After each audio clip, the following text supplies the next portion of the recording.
Welcome to the Motivation Hive. In this video, we delve into the timeless classic Think and Grow Rich by Napoleon Hill. Before we dive into the first chapter, let's begin with the author's preface. This section sets the stage for the profound wisdom and transformative ideas that await us throughout the book. It provides valuable insights into the journey of Napoleon Hill and the purpose behind his groundbreaking work. Join me as we explore the author's mindset and discover the powerful principles that can propel us towards success and abundance. Let's unlock the secrets of Think and Grow Rich and embark on a life-changing adventure together. The Secret of Success. In every chapter of this book, mention is made of the money-making secret that has made fortunes for the exceedingly wealthy men whom I have carefully analyzed over a long period of years. The secret was first brought to my attention by Andrew Carnegie.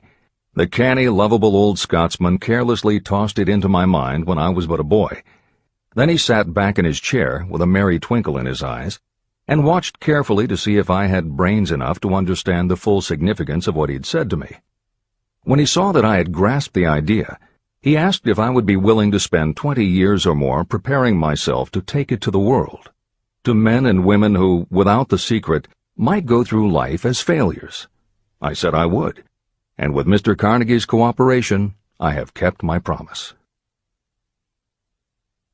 Editor's comments. In 1908, during a particularly down time in the U.S. economy and with no money and no work, Napoleon Hill took a job as a writer for Bob Taylor's magazine. He was hired to write success stories about famous men. Although it would not provide much in the way of income, it offered Hill the opportunity to meet and profile the giants of industry and business, the first of whom was the creator of America's steel industry, multimillionaire Andrew Carnegie, who was to become Hill's mentor. Carnegie was so impressed by Hill's perceptive mind that following their 3-hour interview he invited Hill to spend the weekend at his estate so they could continue the discussion.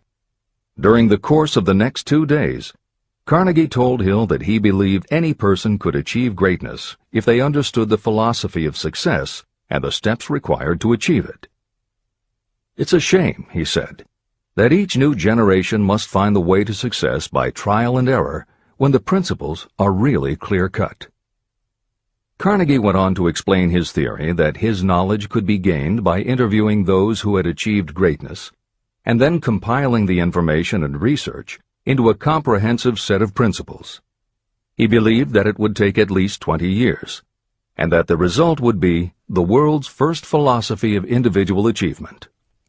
He offered Hill the challenge, for no more compensation than that Carnegie would make the necessary introductions and cover travel expenses. It took Hill 29 seconds to accept Carnegie's proposal. Carnegie told him afterward that had it taken him more than 60 seconds to make the decision, he would have withdrawn the offer. For a man who cannot reach a decision promptly, once he has all the necessary facts, cannot be depended upon to carry through any decision he may make. It was through Hill's unwavering dedication that this book was eventually written. For detailed information on the life of Hill, read or listen to the audiobook of A Lifetime of Riches, the Biography of Napoleon Hill, by Michael J. Ritt, Jr. and Kurt Landers. Michael Ritt worked as Hill's assistant for 10 years and was the first employee of the Napoleon Hill Foundation, where he served as executive director, secretary, and treasurer. The material in his book comes from his own personal knowledge of Hill, as well as from Hill's unpublished autobiography. That is the end of the editor's comment. This book, Think and Grow Rich, contains the Carnegie secret, a secret that has been tested by thousands, now millions of people in almost every walk of life. It was Mr. Carnegie's idea that the magic formula, which gave him a stupendous fortune, ought to be placed within reach of people who do not have the time to investigate how others had made their money. It was his hope that I might test and demonstrate the soundness of the formula through the experience of men and women in every calling. He believed the formula should be taught in all public schools and colleges. He said that if it were properly taught, it would revolutionize the entire educational system, and the time spent in school could be reduced to less than half. In Chapter 4, On Faith, you will read the astounding story of the organization of the giant United States Steel Corporation. It was conceived and carried out by one of the young men through whom Mr. Carnegie proved that his formula will work for all who are ready for it. This single application of the secret, by Charles M. Schwab, made him a huge fortune in both money and opportunity. Roughly speaking, this particular application of the formula was worth $600 million. These facts give you a fair idea of what reading this book may bring to you, provided you know what it is that you want. Editor's comment. According to one method of calculation, through inflation alone, it would take approximately $20 in 2001 to buy what $1 would have bought in 1901. However, to find the contemporary equivalent value of $600 million is not simply a matter of multiplying by the increase in the cost of living. Although there are other factors and variables in calculating buying power, even by conservative estimates, the $600 million would translate into at least $12 billion at the beginning of the 21st century. That's the end of the editor's comment. The secret was passed on to thousands of men and women who have used it for their personal benefit. Some have made fortunes with it. Others have used it successfully in creating harmony in their homes. A clergyman used it so effectively that it brought him an income of upwards of $75,000 a year, approximately $1.5 million in contemporary terms. Arthur Nash, a Cincinnati tailor, used his near-bankrupt business as a guinea pig on which to test the formula. The business came to life and made a fortune for its owners. The experiment was so unique that newspapers and magazines gave it millions of dollars worth of publicity. The secret was passed on to Stuart Austin Weir of Dallas, Texas. He was ready for it, so ready that he gave up his profession and studied law. Did he succeed? You'll read the answer in Chapter 6, Specialized Knowledge. While I was the advertising manager of the LaSalle Extension University, I had the privilege of seeing J.G. Chaplin, president of the university, use the formula so effectively that he made LaSalle one of the great extension schools of this country. The secret is mentioned no fewer than 100 times throughout this book. It has not been directly named, for it seems to work more successfully when it is merely left in sight, where those who are ready and searching for it may pick it up. That is why Andrew Carnegie passed it to me without giving me its specific name. If you are ready to put it to use, you will recognize this secret at least once in every chapter, but you will not find an explanation of how you will know if you are ready. That would deprive you of much of the benefit you will receive when you make the discovery in your own way. If you have ever been discouraged, if you have had difficulties that took the very soul out of you, if you have tried and failed, if you were ever handicapped by illness or physical affliction, the story of my own son's discovery and use of the Carnegie formula may prove to be the oasis in the desert of lost hope for which you have been searching. This secret was extensively used by President Woodrow Wilson during the World War, and by President Roosevelt during the Second World War. It was passed on to every soldier in the training received before going to the front. President Wilson told me it was a powerful factor in raising the funds needed for the war. A peculiar thing about this secret is that those who acquire and use it find themselves literally swept on to success. However, as is often pointed out in this book, there is no such thing as something for nothing. The secret cannot be had without paying a price, although the price is far less than its value. Another peculiarity is that the secret cannot be given away, and it cannot be purchased for money. Unless you are intentionally searching for the secret, you cannot have it at any price.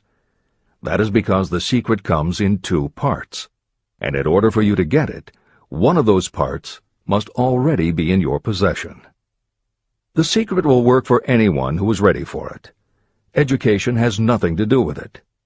Long before I was born, the secret had found its way into the possession of Thomas A. Edison, and he used it so intelligently that he became the world's leading inventor, although he had only 3 months of schooling. The secret was passed on to Edwin C. Barnes, a business associate of Mr. Edison's. He used it so effectively that he accumulated a great fortune and retired from active business while still a young man. You will find his story at the beginning of the next chapter. It should convince you that riches are not beyond your reach, and that no matter where you are in life, you can still be what you wish to be. Money, fame, recognition, and happiness can be had by you if you are ready and determined to have these blessings. How do I know these things? You should have the answer before you finish this book. You may find it in the very first chapter or on the last page. While I was doing the research that I had undertaken at Andrew Carnegie's request, I analyzed hundreds of well-known men. Many of them attributed the accumulation of their vast fortunes to the Carnegie secret. Among these men were Henry Ford. Founder of the Ford Automobile Company, Ford started with no money and little education, yet became one of the most successful self-made businessmen in American history. William Wrigley, Jr., a traveling salesman who found that his customers liked the chewing gum he gave away as a premium better than the goods he sold, so he started his own company. John Wanamaker. Known as the Merchant Prince, he created the world's first department store and was hailed for his innovations in marketing, customer service, and employee benefits. James J. Hill. Known as the Empire Builder, he built the transcontinental Great Northern Railway, encouraged homesteading in the West, then established shipping routes linking America to Asia. George S. Parker. A school teacher who grew tired of fixing his students' pens, he created a new design, founded the Parker Pen Company, and turned a simple idea into a fortune. E. M. Statler. The son of a poor pastor, he started as a bellboy and worked his way up until he was able to start his own chain of Statler hotels, famous for their luxury and service with a smile.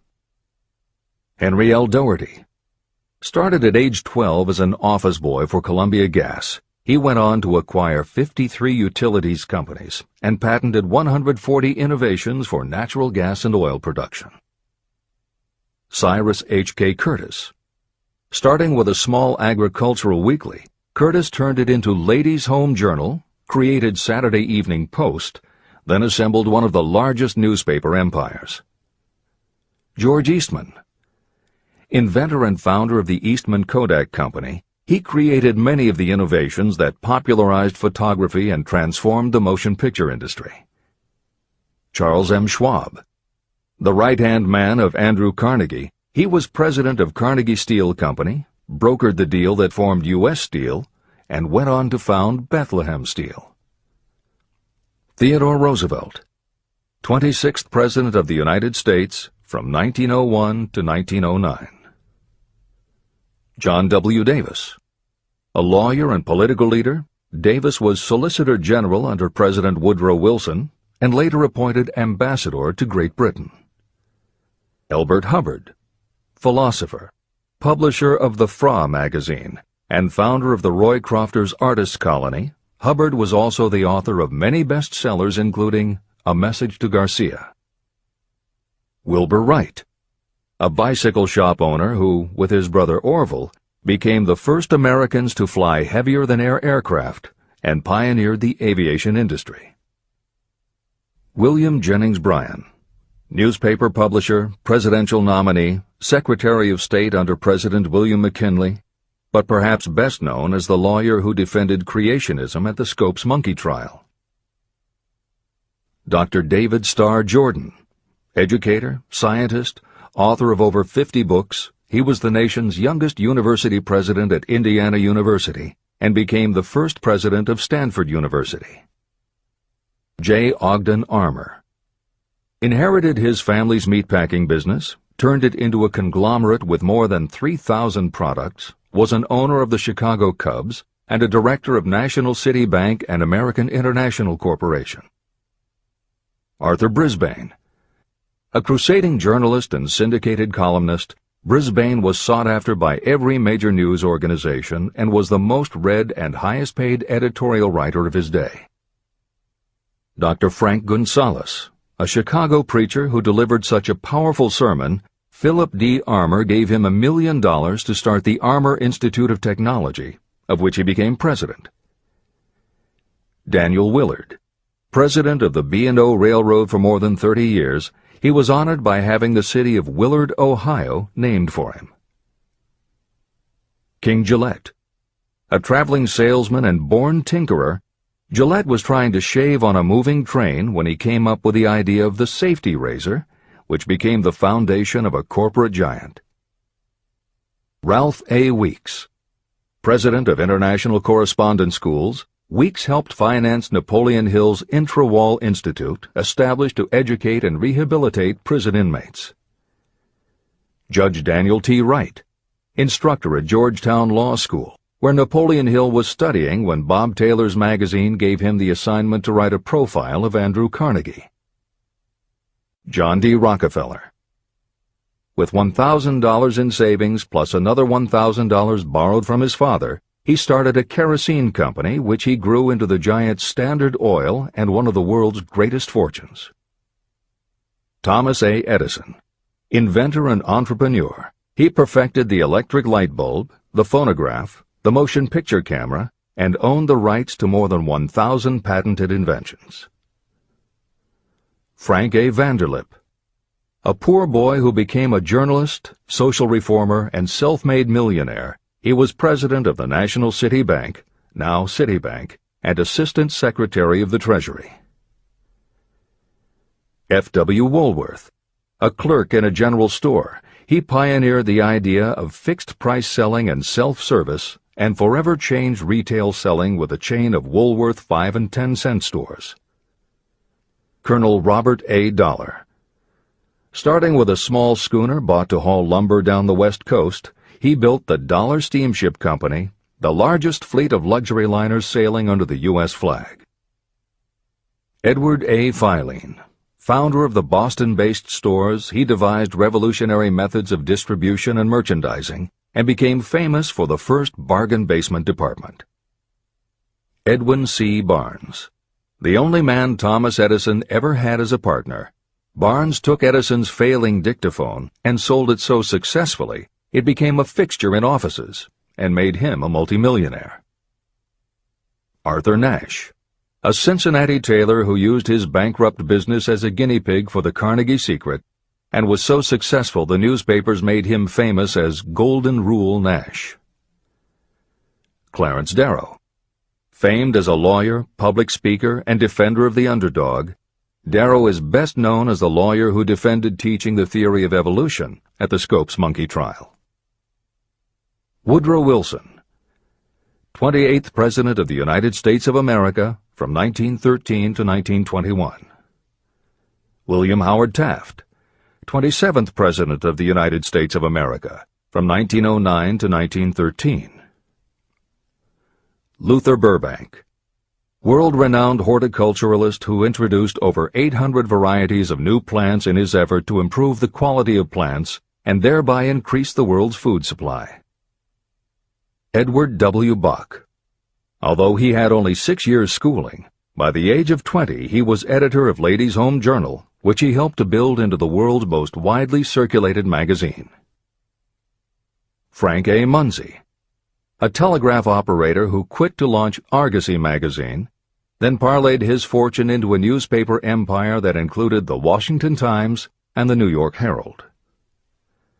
Elbert H. Gary, chairman of U.S. Steel, at the time the largest corporation in the world, Gary spearheaded the construction of its first major project, the Gary Works Steel Plant, and the city of Gary, Indiana. Dr. Alexander Graham Bell, best known as the inventor of the telephone, Bell also perfected recording devices, advances in aircraft, and was a co-founder of the National Geographic Society. John H. Patterson, president of National Cash Register, Patterson was known as an advertising visionary and a genius at motivating his sales force, which made NCR the leader in its field. Julius Rosenwald, a small manufacturer who foresaw the future of mail order, he bought 25% of Sears Roebuck & Company, and together with Richard Sears built it into an icon of American business. Stuart Austin Weir, a construction engineer Hill met in the Texas oil fields who, inspired by the Carnegie Secret, went to law school after age 40 and also helped publish Napoleon Hill's magazine. Dr. Frank Crane, a noted psychologist, essayist, and author of the book 4-Minute Essays on subjects such as the price of liberty, pragmatism, the duty of the rich, and how to keep friends. J.G. Chaplin, president of the LaSalle Extension University at the time Napoleon Hill worked in the university's advertising and sales department, where he first realized his talent for motivating people. Jennings Randolph, a congressman, then U.S. Senator from West Virginia, Randolph was a lifelong admirer of Napoleon Hill, and it was he who encouraged Hill to act as advisor to President Franklin Delano Roosevelt. These names represent a small fraction of well-known Americans whose achievements, financial and otherwise, prove that those who understand and apply the Carnegie Secret reach high positions in life. Editor's comment. As Napoleon Hill says, the preceding list includes only some of the more than 500 multimillionaires and extraordinarily successful individuals whom Napoleon Hill interviewed prior to writing Think and Grow Rich. It does not include the equally impressive list of people he came in contact with after the publication, nor does it include the names of those who did not have the opportunity to meet Napoleon Hill personally, but who attribute their success to having read this book. It is said that Napoleon Hill and Think and Grow Rich have made more millionaires than any other person in history. It might equally well be said that Napoleon Hill inspired more motivational experts than any other man in history. It is practically impossible to find a motivational speaker who does not draw upon Hill's work. His influence can be seen in the writings of his early peers, Dale Carnegie and Norman Vincent Peale. Later, successful authors and speakers such as W. Clement Stone, Og Mandino, and Earl Nightingale either worked directly with Napoleon Hill or with the Napoleon Hill Foundation. Echoes of Hill's principles can also be found in books by people as diverse as Wally Famous Amos, Mary Kay Ash, Ken Blanchard, Adelaide Bry, Chicken Soup for the Soul authors Jack Canfield and Mark Victor Hansen, Debbie Fields, Shakti Gawain, John Gray, Susan Jeffers, Bruce Jenner, Charlie Tremendous Jones, Tommy Lasorda, Art Linkletter, Joan London, Dr. Maxwell Maltz, James Redfield, Dr. Bernie Siegel, Jose Silva, Brian Tracy, Lillian Vernon, and Dennis Waitley. Stephen Covey, author of The 7 Habits of Highly Effective People, has often spoken of the influence of Napoleon Hill. Anthony Robbins, arguably the most successful motivational author and speaker at the beginning of the 21st century, has acknowledged Napoleon Hill as a personal hero. That is the end of the editor's comment. I have never known anyone who was inspired to use the Carnegie Secret who did not achieve noteworthy success. On the other hand, I have never known anyone to distinguish themselves or to accumulate riches of any consequence without possession of the secret. From these two facts, I draw the conclusion that the secret is more important for self-determination than anything you receive through what is popularly known as education. Somewhere, as you read, the secret will jump from the page and stand boldly before you, if you are ready for it. When it appears, you will recognize it. Whether you receive the sign in the first chapter or the last, stop for a moment when it presents itself, and make a note of the time and place. You will want to remember, because it will mark the most important turning point of your life.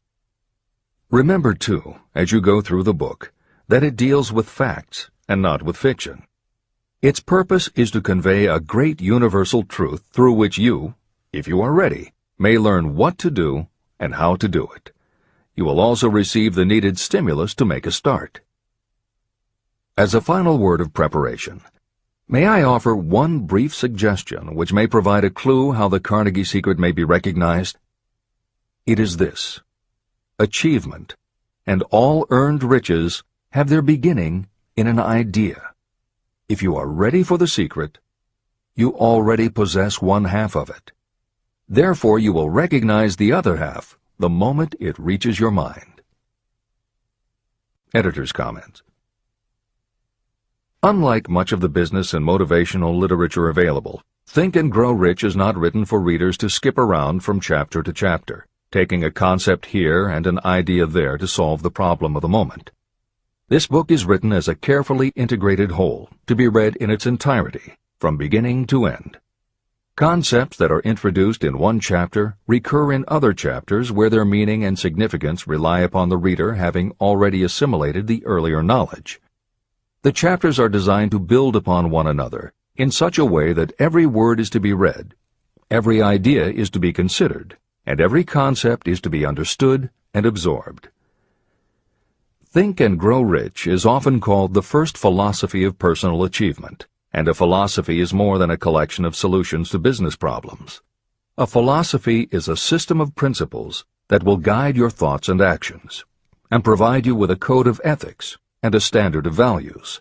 Think and Grow Rich will not just change what you think, it will literally change the way you think. In preparing this new and updated edition, every aspect of Think and Grow Rich has been analyzed to ensure its relevance to the current business climate. In those instances where material might be considered dated or out of step with contemporary practices, the original text has been updated or augmented with relevant new material. A hallmark of the original edition of Think and Grow Rich is that in every chapter Napoleon Hill cites real-life examples based on his own first-hand knowledge of America's most successful self-made multimillionaires. In this edition, every one of Hill's stories has been retained, and the editors have added contemporary examples and modern parallels which clearly demonstrate that Hill's principles are as up-to-date as today and still guiding those who succeed. In addition to contemporary examples, where the editors felt it would be of interest to the reader, we have included marginal notes that provide relevant information about recent developments. Where applicable, we have also suggested books or other materials that complement various aspects of Napoleon Hill's philosophy. On a more technical note, the editors have approached the written text as we would that of a living author. When we encountered what modern grammarians would consider run-on sentences, outdated punctuation, or other matters of form, we opted for contemporary usage. Those readers familiar with earlier editions will note that the chapter numbers have been changed in this edition. Originally, Think and Grow Rich began with an unnumbered chapter, a word from the author. In this edition, that text appears as Chapter 1, and is renamed The Secret of Success. The chapters that follow are renumbered sequentially and proceed in their original order. The chapter that was previously titled The Mystery of Sex Transmutation has been retitled Sexuality, Charisma and Creativity, and the text has been restructured and annotated to reflect the role of women in contemporary society. All editorial commentary is clearly set off in a font and style that is different from the original text. This is the end of the editor's comments. And that concludes our exploration of the author's preface in Think and Grow Rich. Napoleon Hill's words have set the stage for an incredible journey ahead. As we embark on this transformational quest together, let's remember that success begins with the power of our thoughts and the strength of our desires. Join me in the upcoming chapters as we uncover the timeless principles and strategies that have the potential to reshape our lives and lead us towards prosperity. Thank you for watching, and remember, your journey to greatness starts right here, right now. Stay motivated, stay inspired, and I'll see you in the next chapter of Think and Grow Rich.